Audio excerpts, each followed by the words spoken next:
괜찮아요? 지난 시간 많이 어려웠죠? 안녕하세요. 성대모사를 하려는데 잘 안 되네요. 자, 오늘 8강인데, 지난 시간 썸네일을 여러분들도 보셨을 텐데, 지난 시간에 7강 내용이 상당히 좀 복잡하고 어려우셨죠? 네, 동아시아사를 이제 우리가 시야를 확대해서 처음 공부하다 보니까 정말 다양한 국가, 복잡한 국제 관계가 나오기 시작하고, 그래서 여러분들이 어렵게 느껴지실 겁니다. 하지만 걱정하지 마십시오. 동아시아사라는 과목이 정치, 사회, 경제, 문화 이런 식으로 같은 시대를 두세 차례의 주제에 맞춰서 반복적으로 나오다 보니까 이 다양하고 복잡한 국가들도 여러 번 반복되게 될 것입니다. 거기다 여러분들이 좀만 이제 관심을 가지시고 국가와 국가 간의 관계에 조금 더 집중을 하시고 단원의 제목처럼 여러 가지 그 주제에 좀 더 연결을 지어서 공부하다 보면 쉽게 다가오게 될 것입니다. 어찌되었던 그래도 어렵게 생각하실 것 같아서 지난 시간 복습을 조금 하고 수업을 이어서 나가 보도록 하겠습니다. 자, 지난 시간에 크게 세 가지 정도를 우리가 중요하게 배웠다고 볼 수가 있는데요. 세 가지 넘게 배웠지만 좀 더 중요한 것들을 추려왔습니다. 먼저 다원화, 국제관계가 다원화되었다라는 표현을 자주 사용했습니다. 다원화라는 것의 그 의미는 복잡하고 다양하다라는 얘기를 했습니다. 국가가 많이 등장하고 국가와 국가 간의 관계, 그리고 조공 책봉 관계가 매우 다양했다라는 얘기. 그 과정에서 조공 책봉의 의미도 우리가 알아봤었고 10세기라는 세기는 여러분들이 기억을 해줬으면 좋겠다라는 표현을 썼습니다. 거란, 서하, 여진 같은 북방 민족들이 활발하게 등장했던 시기입니다. 조금 더 복습을 이어서 나가보자면 조공과 책봉, 전통적으로 중국을 중심으로 하는 화이관, 유교 통치 이념에 대해서 얘기했었죠. 중국을 중심으로 주변 국가들 간의 관계를 보여주는 그 개념이다라고 얘기했습니다. 조공을 바치고 책봉을 해주고 그로 인해서 각각의 국가들이 얻는 것들이 있었다. 실제적으로 이득이 되는 방향에서 이 관계가 유지되었기 때문에 실리적이다라는 표현을 썼고 동아시아에 계속해서 중요한 이제 외교의 형식으로 자리 잡아갔다 갈 거다라는 얘기까지 했습니다. 그러나 이제 국가들이 다양하게 등장하면서 조금은 복잡한 다원적인 모습도 보여줬다라는 얘기를 했었고요. 당나라 같은 경우는 특히나 이제 중요한 국가로서 다양한 국가들과 이제 조공 책봉 관계를 맺었는데 특히 우리나라 한국사 신라와 발해 같은 경우 조공 책봉 관계를 좀 친근하게 맺어갔고요. 주변의 돌궐, 위구르, 토번 이런 국가들과는 조공 책봉 관계가 성립이 안 됐고 단순 경제적 교류만 이어졌다. 오히려 군사력으로는 조금씩 부족한 모습을 보여가지고 화번공주라고 하는 사람을 보내기도 하고 공물을 바치는 그런 모습까지도 보여줬다라는 얘기. 그렇지만 당나라는 참 국제적인 국가로서 매우 큰 이제 영토를 다스렸고 각 지역을 다스리기 위해서 절도사라고 하는 특수한 장군입니다. 지역을 다스리는, 지방을 다스리는 절도사를 파견하기도 하고 각 지방에다가 중앙이 아닌 지방 지역에 새로 정복한 지역에 도호부라는 것을 설치를 해서 지방을 효율적으로 다스리려고 했습니다. 우리가 신라가 통일하는 과정에서 옛 백제 땅에 웅진도독부, 고구려 땅에 안동 도호부를 설치했다. 당나라가 간섭하기 위해서 이런 얘기를 했었는데 그것과 관련된 겁니다. 각 지역을 지배하는 지역을 효율적으로 통치하기 위해서 설치한 부서라고 보면 됩니다. 또는 특수 행정구역이라고 보시면 됩니다. 그리고 이제 지역의 절도사를 이렇게 파견을 했다라는 얘기 했는데 이 당나라도 결국에는 쇠퇴되고 흔들리기 시작했다. 특히 그 쇠퇴를 보여주는 것 중에 이 절도사들이 군사적 힘을 가지고 지방을 다스리던 절도사들이 막 수없이 많이 등장하면서 당나라 중앙의 권한이 약해지고 절도사들의 힘이 강해지면서 국가가 특히 흔들렸다라고 얘기했습니다. 그리고 이제 이건 얘기 안 했던 내용인데 그 절도사들이 반란을 일으키기까지 한다. 대표적인 반란으로 알록산의 반란 또는 알록산의 부하였던 사사명의 반란이 있다. 요걸 계기로 당나라는 특히 쇠퇴하기 시작하고 막판에 황소라는 사람이 일으킨 난으로 인해서 거의 멸망을 하게 됩니다. 라는 얘기를 이렇게 했고 당시 일본은 헤이안 시대로서 귀족 문화가 발달했다. 그리고 이렇게 사치와 향락이 가득한 귀족 문화가 발달하면서 당나라로부터 더 이상 배울 게 없다라고 하면서 견당사가 중지되기까지 했다. 라는 얘기를 했습니다. 그렇게 해서 어찌됐든 당나라가 쇠퇴하다가 결국 멸망하고 10세기가 찾아오게 되죠. 10세기라는 세기는 여러분들이 꼭 시기적으로도 기억을 했으면 좋겠다라는 얘기 했습니다. 당나라가 멸망하고 그 통일되었던 국가 당나라가 멸망하고 그 지역을 누가 다스리느냐, 상당히 복잡한 시대, 5대 10국 시대가 찾아온다. 중원 지역에 이렇게 5개의 왕조가 번갈아서 정권을 이뤄내고요. 그 주변에 10개의 국가가 존재했던 5대 10국 시대, 이 5대 10국 시대, 그리고 주변의 유목민족들, 거란을 비롯해 서하, 저 밑에 베트남도 국가를 세우고 대리, 이렇게 유목민족들이 성장하는 모양이 시작된 게 바로 10세기입니다. 이 복잡한 5대 10국은 어떻게 됐죠? 후주의 절도사였던 조광윤이라는 사람이 송나라를 세우면서 다시 송나라로 통일이 되게 된다라는 얘기를 했었습니다. 그렇게 송나라가 통일된 국가로서 좀 강한 모습을 보여주나 싶었는데 그렇지 못했다.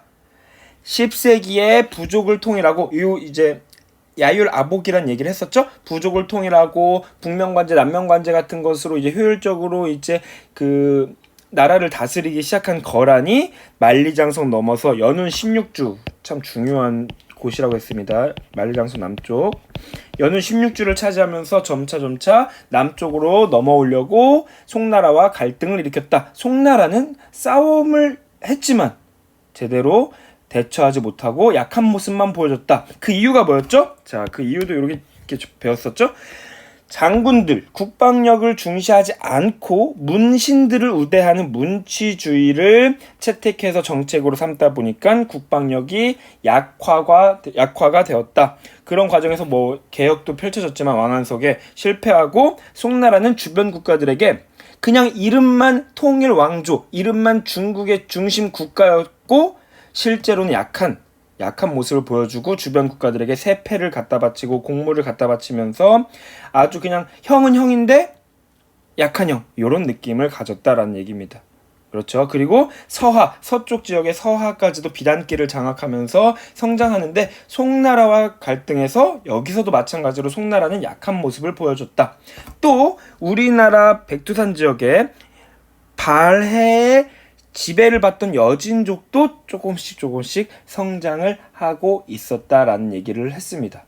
그쵸? 성장을 어떻게 했었죠? 자, 성장한 얘기 전에 거란 얘기를 조금만 더 할게요. 이 거란은 송나라 쪽, 중국 쪽만 공격을 한 게 아니라 우리 고려도 침공합니다. 여러분들 한국사에서 배웠다고 선생님 가정에서 그냥 넘어가려고 했는데 간단하게 언급은 하겠습니다.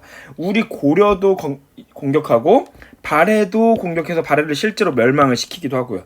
고려도 3차례나 걸쳐서 공격을 하는데, 자, 우리가 기억을 하실까요?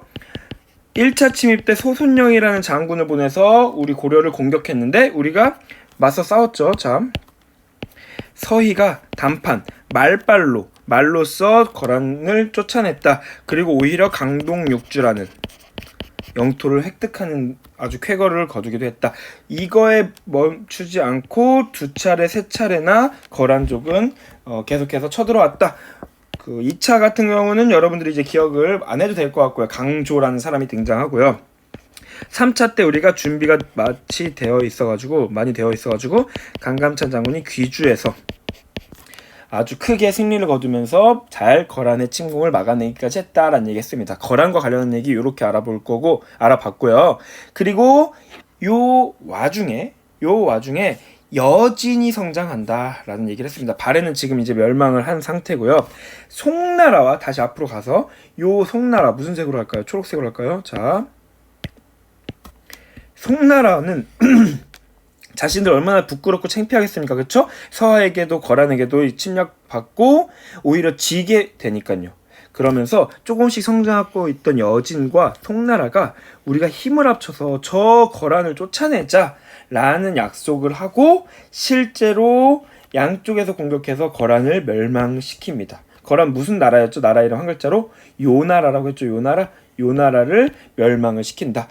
여진 고마워. 이제 일 다 했으니까 다시 돌아가봐 했는데 여진이 안 돌아가고, 뭐야 송나라 같이 힘 합쳐서 싸워봤는데 쟤네 엄청 약하네? 라고 하면서 이 여진이 그냥 중국 지역까지 넘어가기로 한다라는 얘기입니다. 그래서 송나라는 어떻게 됐습니까?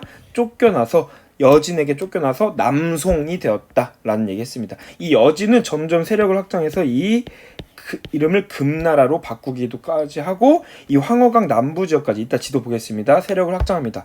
이 세력 확장하는 과정에서 우리도 여진을 경계하면서 우리도 했던 행동이 있습니다. 윤관 장군을 시켜서 원래 문신이었지만 별무반이라고 하는 특수부대를 만듭니다. 그래서 여진을 정벌하기도 합니다. 우리 북쪽 지역에. 그러고 그 지역의 동북 쪽에, 우리나라의 동북 지역 이쪽입니다. 동북 지역에 9개의 성을 쌓고 여진족을 대비를 하고 쫓아냈으나 자꾸 돌려달라고 여진족이 해가지고 그걸 돌려받았고요. 그걸 기반으로 여진은 더욱 성장해서 아까 말했듯이 중국까지 차지하게 되는 금나라로 성장을 하게 되는 것입니다. 금나라로 이렇게 커진 와중에 고려에서는 이제는 예전에 무시하던 여진이 아니다. 그래가지고 이자겸이 집권하던 시대에 사대 관계를 금나라와 맺고 수용하기, 아주 비참한 결과까지 찾아오게 되는 거죠. 그만큼 금나라는 강력한 모습을 보였다라는 얘기입니다. 그것과 관련된 지도 이렇게 보면은 금나라가 황허강 남쪽까지 상당히 많이 차지했다. 송나라는 남쪽으로 쫓겨났다라는 얘기를 했습니다. 요 지도. 잘 아시겠죠? 그리고 그 와중에 저 북쪽 초원지대에서 조금씩 세력을 확장하는 또 다른 북방 민족 몽골족이 있었다라는 얘기를 했었습니다. 여기까지가 지난 시간에 배운 내용이고요. 오늘 이제 새로운 내용, 이 몽골에 대해서 좀 더 자세히 알아보고 동아시아에 어떤 변화가 있었는지를 차근차근 정치적 흐름을 알아볼 것입니다. 오늘도 다양한 국가들이 등장할 텐데 앞서 말씀드렸듯이 여러 번 반복되는 국가들의 이름입니다. 그러니까 처음이라고 부담 갖지 마시고 그렇구나 하고 넘어가십시오. 처음부터 막 외우려고 하지 마시고요. 자, 가겠습니다. 본격적인 8강이죠. 자, 오늘은 일본 얘기 먼저 할 겁니다. 지난 시간에 배웠던 그런 5대 10국 이후에 10세기 이후의 흐름들 동안 계속 일본은 오른쪽 보세요. 밑에 헤이안 시대라고 적혀 있습니다. 그렇죠? 요 일본도 새로운 변화를 맞이하게 됩니다. 어떤 변화를 맞이하게 되느냐? 일본의 얘기 연결을 해볼게요. 가장 최근에 한 일본 얘기가 뭡니까? 헤이안 시대인데, 자, 귀족 문화가 발달하고 사치와 향락이 만연한 좀 나라 입장에서 안 좋은 모습이죠? 안 좋은 모습이 등장을 한다라는 얘기를 했습니다. 그 와중에 이런 나라의 모습에 불만을 가지고 이 백성들은 상당히 힘들어하고, 그리고 천황은 나랏일에 관심도 갖지 않고 맨날 놀기만 하고 이런 것에 불만을 가진 세력들이 등장합니다. 그 세력들이 바로 무신들입니다. 장군들입니다. 싸우는 사람들입니다. 나는 군사력도 세고 싸움도 잘하고 힘이 분명히 있는데 저 맨날 놀고 먹는 허수아비는 아니었죠? 놀고 먹는 저 상징적인 천황 때문에 뭐 나라는 나라 꼴대로 매우 힘들다 라는 상황. 그런 과정에서 귀족들만 엄청 세력이 커지고요. 이런 걸 참지 못한 장군들이 힘을 합쳐서 그냥 내가 실제로 힘이 센데 천황을 몰아내고 또는 천황을 그냥 힘을 빼버리고 내가 나라를 다스려야 되겠다 라는 생각을 하게 되는 겁니다. 자, 장군, 일본의 장군을 이렇게 표현합니다. 쇼군이라고, 일본어로. 이 쇼군이 등장하고 힘을 가지게 되는 것입니다. 그러면서 이 쇼군을 지지하는 본인 부하들, 사무라이 같은 세력들을 이끌고, 사무라이죠. 자, 이끌고 정말 큰 세력을 형성합니다. 요런 이제 형태가 일본에서 전개가 되고요. 헤이안 시대가 끝나갈 때쯤에 이 각 쇼군들 중에 특히 유명했던 원시와 뭐 평시, 이거 자세히는 안 할게요. 이런 얘기를 해도 될지 모르겠지만 재밌는 일본 만화가 있습니다. 선생님도 고등학교 때 봤던 만화인데 이건 바로 지울게요.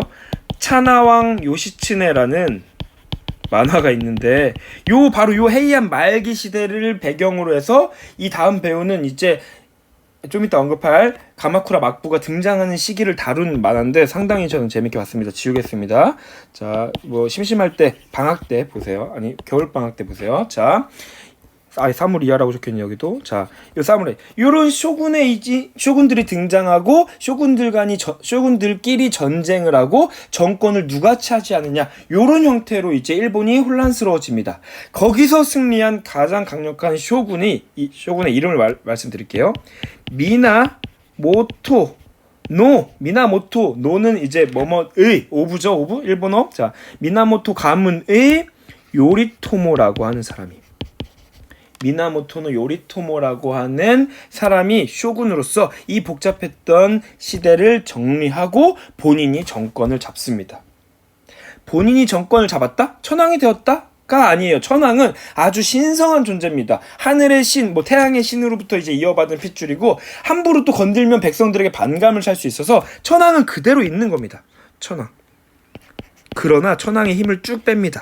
아주 상징적으로만 존재하는 형태로. 그리고 모든 자신들의 정치는 쇼군과 이 쇼군 친구들, 다들 장군이겠죠? 또는 자신의 부하들, 사무라이들, 이들과 정치를 하는 겁니다. 이러한 형태가 일본에서 헤이안 시대가 끝나고 시작됩니다. 요런 형태를 뭐라고 하느냐? 장군들이 완전 이제 정권을 잡은 시대. 마치 막 정치를 할 때도 마치 지금이 전쟁터처럼 장군스럽게 그 전쟁터에 천막 짓고 이제 회의하는 것처럼, 군사 회의하는 것처럼 거기서 회의를 합니다. 그런 것을 우리가 막부라고 부르는데요. 막부. 우리나라로 따졌을 때 무신 정권과 비슷한 형태의 정치 체제입니다. 이런 막부 체제가 형성되게 되는 것입니다. 그리고 수도는 수도대로 있지만 이 쇼군이 자신의 근거지를 중심지로 이 나라를 이끌어가는 겁니다. 그래서 그 중심지의 이름을 따서 무슨 막부다 이렇게 앞으로 3차례에 걸쳐서 배우게 될 겁니다. 이러한 피라미드 형태. 자, 천황은 상징적이고 힘은 없습니다.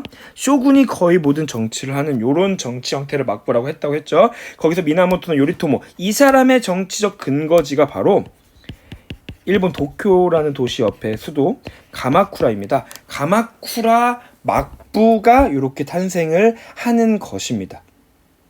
알겠죠? 이 가마쿠라 막부. 특히 가마쿠라, 오늘 만화 얘기를 많이 하는데 가마쿠라 막부 할 때 가마쿠라 같은 경우는 슬램덩크란 만화 아시나요? 선생님 때는 진짜 레전드, 전설보다는 레전드였는데 이 슬램덩크란 만화의 배경이 되는 도시이기도 합니다. 자, TMI였고요. 이 가마쿠라 막부가 이렇게 탄생을 하게 된다. 우리나라로 따졌을 때 무신 정권이 이렇게 탄생을 하게 된다. 즉 헤이안 시대는 이제 끝이 난 거다라고 부르는 겁니다. 물론 대외적으로는 일본이라는 국호로 불리고 본인들도 불렀습니다.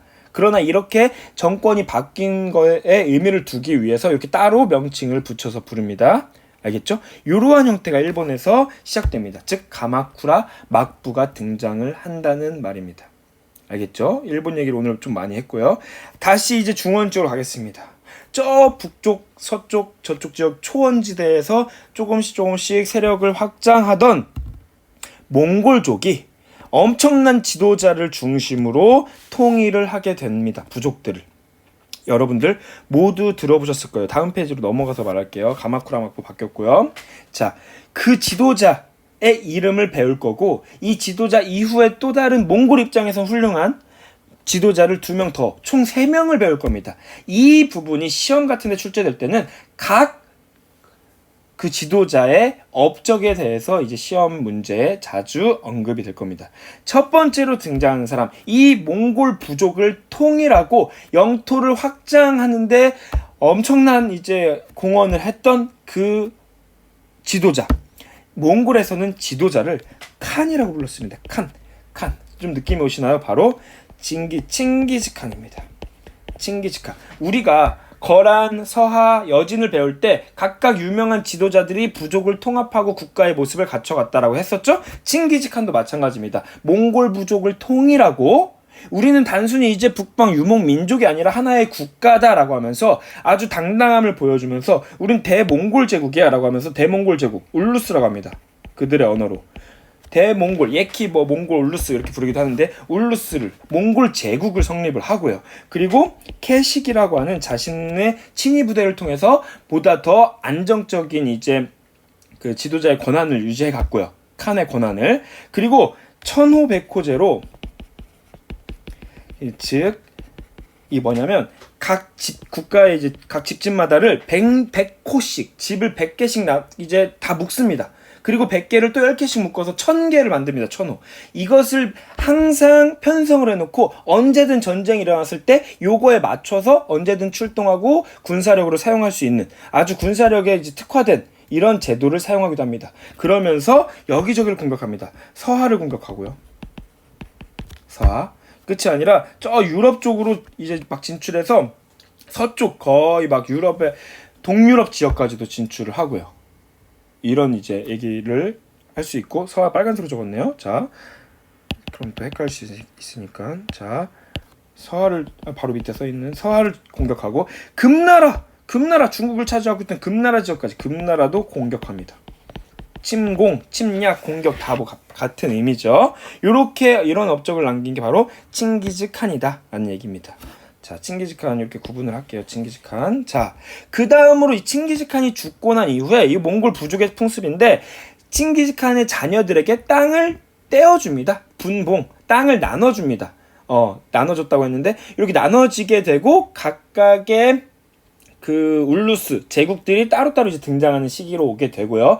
보다 이제 동아시아적인 얘기로만 조금 치우쳐서 해보자면 칭기즈칸 이후 등장하는 또 다른 칸 오고타이 칸 때 동아시아가 상당히 또 많이 변화를 가져오는데 오고타이 칸 때 드디어 금나라를 멸망을 시킵니다. 칭기즈칸 때는 공격만 한 거예요. 금나라를 멸망을 실제로 시키고요. 그 다음 고려를 침공합니다. 우리나라가 몽골에 침략받았다 이런 얘기 많이 들어봤죠? 그쵸? 바로 이게 오고타이 칸 때입니다. 이렇게 우리가 나눠서 칸마다 업적을 나눠서 배울 겁니다. 오고타이 칸의 업적이 되겠고요. 자, 또 다른 칸이 등장합니다. 또 다른 칸. 이렇게 시간이 갈수록 몽골은 점점 저 영토를 몽골 부족 입장에서 엄청 크지만 각각의 이제 자손들에 의해서 조금씩 분할은 되긴 합니다. 그 동아시아 쪽을 좀 치우쳐서 얘기를 하는 중이에요. 또 다른 칸이 등장하는데 그 사람이 바로 쿠빌라이입니다. 쿠빌라이 칸. 자, 이 또 칸 때 또 다른 많은 일들이 생기는데 이 쿠빌라이 칸은 고려를 우리가 끝까지 맞서 싸웠거든요. 몽골의 침략에 맞서서 여러분들 배웠잖아요, 그렇죠? 근데 너무 힘이 붙입니다. 우리도 솔직히 이 큰 부족에게 맞서 싸우기가 그래가지고 전쟁은 그만하는데 얘네들 입장에서 이제 복속이라는 표현을 하는데 거의 이제 본격적인 원간섭기가 시작되는 겁니다. 바로 쿠빌라이 칸 때. 방금 선생님이 원간섭기란 얘기를 했었는데 이 쿠빌라이 칸 때 금나라도 없겠다. 게다가 이 남송을 완전히 까만색으로 멸망을 시키고 중국을 다 차지하고 나라 이름을 원나라라고 부르기로 합니다.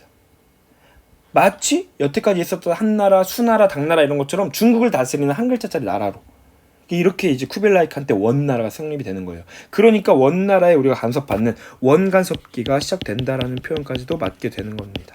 원간섭기.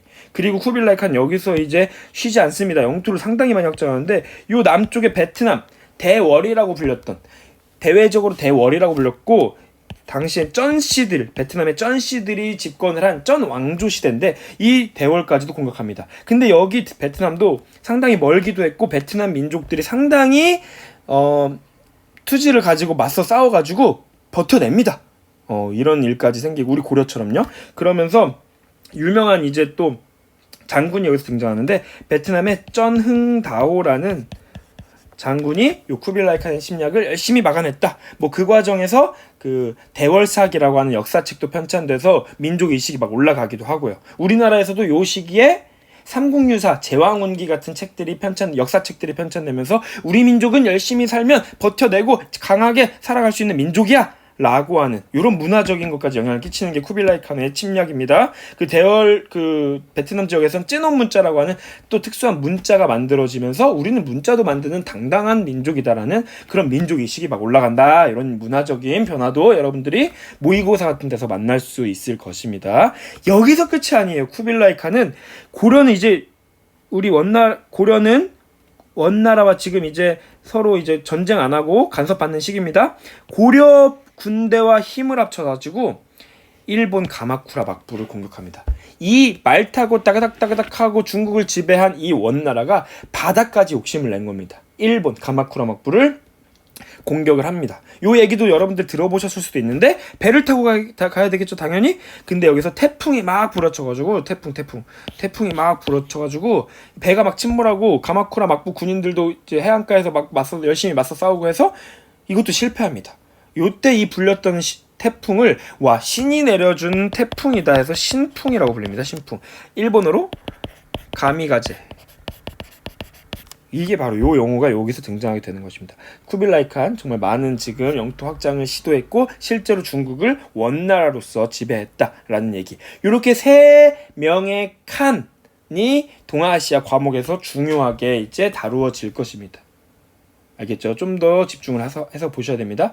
어찌됐든 엄청 강력한 모습을 계속 보여주고 있죠? 요 모습을 보여주는 동안, 몽골 제국이 요 모습을 보여주는 동안, 동아시아 전반적으로, 이 아시아 전반적으로, 아니, 나아가 세계사적으로도 엄청 많은 영향을 끼치게 됩니다. 이렇게 영토가 커지는 겁니다.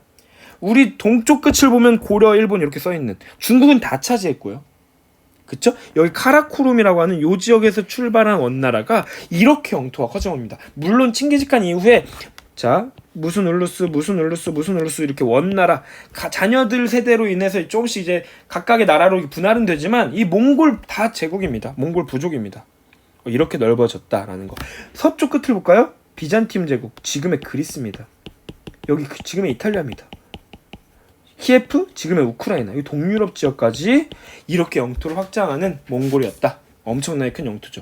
이렇게 갑자기 커진 영토를 효과적으로 또 다스리기 위해서 각각 국가들은 다양한 정책을 펼쳐 나가는데요. 여기 점 보이십니까? 점?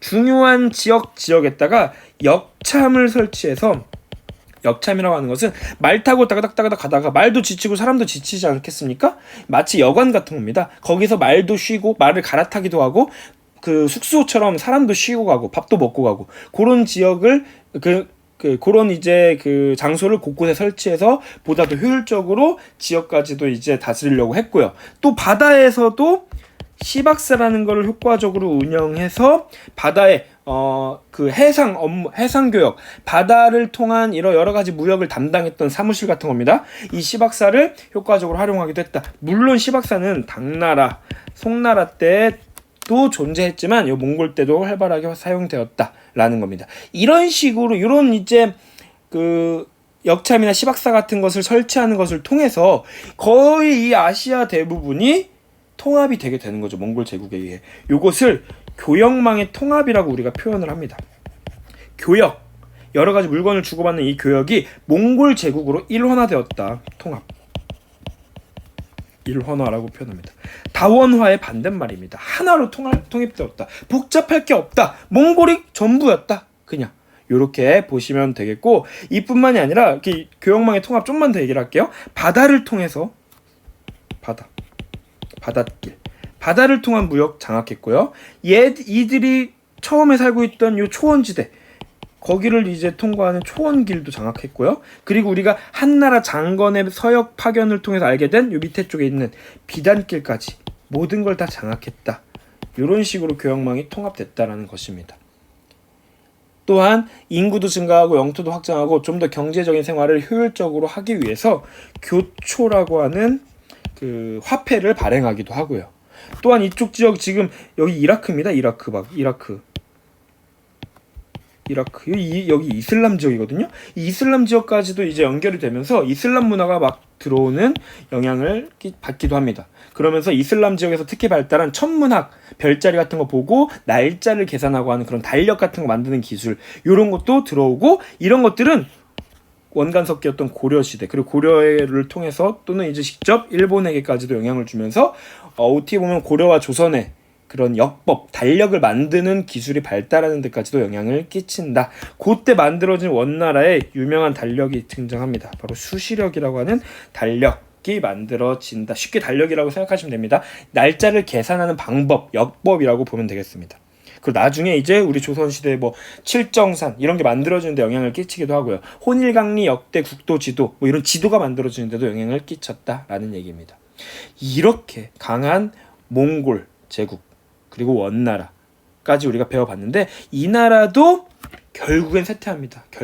결국엔 쇠퇴하는데, 그 결국 쇠퇴하는 그 시기가 상당히 중요합니다. 여러분들도 이 시기를 잘 배우셔야 되는데, 자, 이 원나라도, 이 몽골 제국도, 지금 이제 원나라라고 말할게요. 이제 몽골 제국은 여러 이제 자식들에게 분할이 되었으니까 이 원나라도 결국 쇠퇴하는데, 여러 가지 재정적인 문제, 자연재해 이런 것들을 통해, 그리고 또 다른 지배층이 방심하면서 부정부패 같은 게 일어나면서 이 원나라도 쇠퇴를 결국 하게 되고, 모든 나라들은 다 이런 걸 반복되죠. 쇠퇴하게 되고 다른 나라로 다시 중국이 바뀌게 됩니다. 요 시기를 정말 중요하게 다뤄지는데, 이 시기를 원나라에서 중국이 명나라로 교체된다 라고 해서 원명이 교체되는 시기다 해서 원명교체기라고 합니다. 이게 시대가 동아시아 전체적으로도 영향이 매우 중요한데, 그 이유가 뭐냐면 이때 한반도에서도 정권이 교체됩니다. 일본에서도 정권이 교체됩니다. 그 얘기도 해볼게요.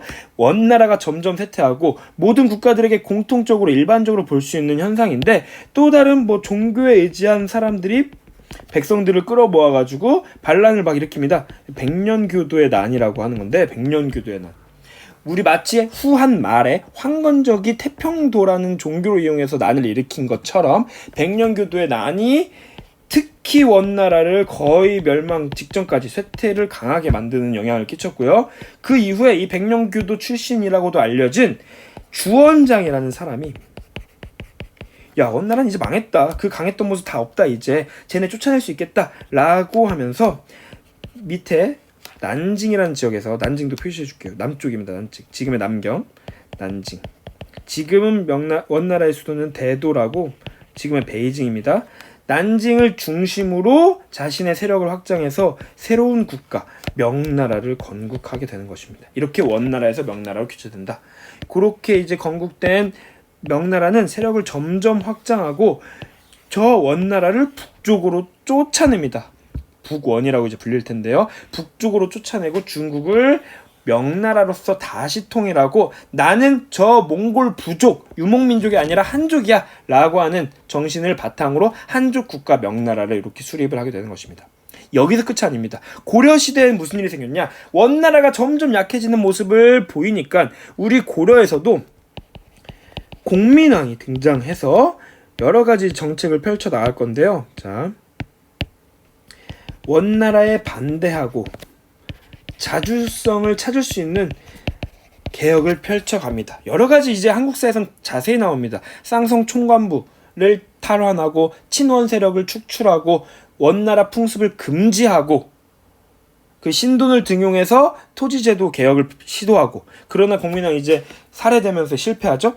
그러나 거기서 이제 그 공민왕의 개혁 때 성장한 신진 사대부들이, 특히 정도전 같은 급진파 신진 사대부들이 이성계를 비롯한 신흥 무인 세력, 자,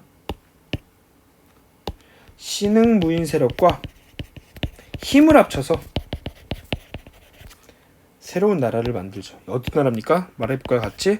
바로 조선이 탄생하게 되는 것입니다. 중국도 원나라에서 명나라로 교체가 되었고, 고려시대도 고려에서 조선으로 나라가 교체가 되었습니다. 이런 변화 다 비슷한 시기에 있었던 일이고요. 일본도 말씀드리겠습니다. 일본 지금 어디까지 배웠습니까?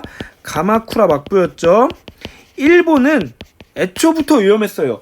어떤 사람이든 힘이 세고 장군이 힘이 세면 저렇게 나라를 집어삼킬 수 있겠구나라는 생각을 하게 되겠죠? 그거를 튼튼히 자신의 정권을 유지하던 미나모토 가문이었는데, 가마쿠라 막부였는데 새로운 세력이 등장합니다. 그 사람 이름도 알아볼게요. 그 사람이 바로 아시카가, 자, 일본 이름이 어렵죠? 다카우지라는 사람, 장군입니다. 이 사람이 등장해서, 야, 내가 정권을 잡아보겠다. 게다가 나는 천황이랑 친해. 지금 허수아비일지라도 백성들에게도 신성하게 받들어지는 천황과 친해. 그때 천황이 고다이고 천황이라는 사람이 있는데, 나는 이 둘이, 이 천황 세력과 그 나 자신도 힘도 세고 해서 저 가마쿠라 막부를 붕괴시키고 새로운 막부를 수립하겠다. 새로운 정권, 우리 아시카가 가문이 새로운 정권을, 권력을 잡겠다라고 하면서 힘을 이제 키우고, 실제로 가마쿠라 막부가 붕괴되는 겁니다. 가마쿠라 막부 붕괴. 그러면서 새로운 막부를 자신의 세력 근거지의 이름을 딴다고 했죠 아까? 이름을 따서 아시카가 다카우지가 새로운 막부. 오늘부터는 우리 지역에서 군사회의하고 정치 다 할 거다. 새로운 막부, 무로마치 막부를 수립하게 되는 것입니다. 알겠죠? 자, 새로운 두 번째 막부가 탄생했습니다. 근데 이때 고다이고 천황이 딴 생각을 합니다. 뭐야, 결국 막부가 다시 탄생한 거잖아. 천황은 여전히 힘이 없겠네? 라고 생각하면서 나 이런 거 못 봐. 나 천황 노릇 제대로 하고 싶어 하면서 남쪽으로 도망가서 남쪽으로 피신해서 천황 역할을 하려고 노력합니다. 그런 걸 본 이 아시카가 다카오지는 무로마치 막부 가까운데 교토에 그 새로운 천황, 뭐야 저 사람 우리 예전에 친했지만 천황 노릇 계속 하려고 하네? 천황으로 인정 안 할래 하면서 새로운 천황을 세워요. 즉 지금 방금 말한 것처럼 남쪽으로 간 고다이고 천황과 이 아시카가 다카오지가 세운 새로운 천황이 두 명이 존재하는 시대가 일본에서도 전개되는 것입니다. 남쪽에서도 왕조, 천황이 있었고 북쪽에서도 천황이 있었던 남북조 시대가 이렇게 전개되는 것입니다. 남북조 시대는 중국에만 있는 게 아니에요. 남쪽에도 왕조가 있고 북쪽에도 왕조가 있으면 남북조 시대인 겁니다. 이렇게 다시 일본이 혼란스러워지려고 하는데 아시카가 다카오지의 후손인 아시카가 요시미스 때에 이르러 저 남쪽 천황 세력을 완전히 없애고 이 남북조 시대를 결국 통일하게 된다라는 겁니다. 이렇게 되면서 무로마치 막부 시대가 본격적으로 시작이 되는 것입니다. 자, 복잡하지만 이런 흐름이 있다는 거 보시고요. 자, 이렇게 해서 지금 마지막 페이지인데요. 여기만 이제 보고 수업을 마치도록 할게요. 이제 15세기로 이제 갈수록 명나라, 조선, 일본, 자, 세 나라 중심적으로 한 번만 더 얘기를 할게요. 명나라가 탄생을 했고요. 주원장 같은 경우는 특히 이건 사람의 이름이고요. 주원장은 홍무제라고 불렸습니다. 홍무제. 명나라를 건국해서 한족의 문화를 다시 부흥시키고 황제 권력을 강화하는 다양한 업적을 펼치고 각 지역을 이갑제라는 제도를 통해서 운영을 합니다. 각 호를 우리 마치 1500호제랑 원리는 비슷해요. 각 집들을 10개씩 묶어가지고 뭐 이장호, 갑수호 그리고 그들을 다스리는 이장을 뽑고 갑수 또 그 이장들을 다스리는 사람들을 뽑고 해서 효율적으로 다스리려고 했고요. 그리고 이 주원장 이후 또 등장하는 또 다른 황제가 있는데 바로 영락제라는 황제인데요. 자, 영락제는 저기 주원장의 남동생입니다. 원래 주원장이 자신의 이제 그 어린 자식한테 황제 자리를 물려주려고 했는데 영락제가 마치 우리 수양대군이 그랬던 것처럼 본인이 이제 황제가 되면서 아주 강한 왕권을 바탕으로 여러 가지 이제 영토 확장 정치를 하는데 특히 이제 우리가 기억해야 될 게 정화라는 환관을 해외 곳곳에 자, 이 말하면서 쓰기가 해외 곳곳에 파견을 시켜가지고 원정을 시켜가지고 조공을 우리한테 갖다 바쳐라 라고 우리 명나라 강한 명나라다라고 하면서 이런 이제 업적이 있고요. 그러면서 명나라 중심으로 아시아가 정말 조공 질서가 더더욱 뚜렷해지는 겁니다. 그리고 지금도 남아있죠. 자금성을 건축을 완성을 이제 하면서 보다 더 황제다운 모습을 가져가고요. 이런 모습을 중심으로 명나라가 조공 책봉 관계에 아주 동아시아의 중심 국가로 자리 잡게 된다.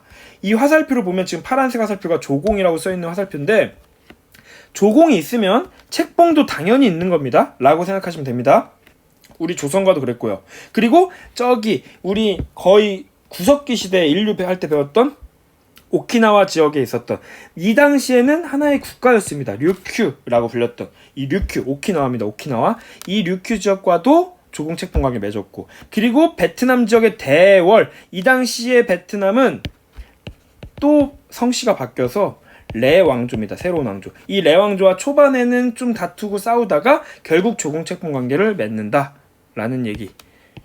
다들 이게 질서가 이렇게 확립이 되는 겁니다. 그리고 명나라가 건국될 때쯤 북쪽으로 쫓겨났던 원나라의 후손들이 오이라트라는 이제 부족으로 재통합되고 하면서 얘들과는 사이가 안 좋겠죠. 우리를 쫓아내는 사람들. 그리고 명나라 입장에서는 저 오랑캐들, 북방 유목민족들, 몽골의 후예들 나쁜 식으로 보고요.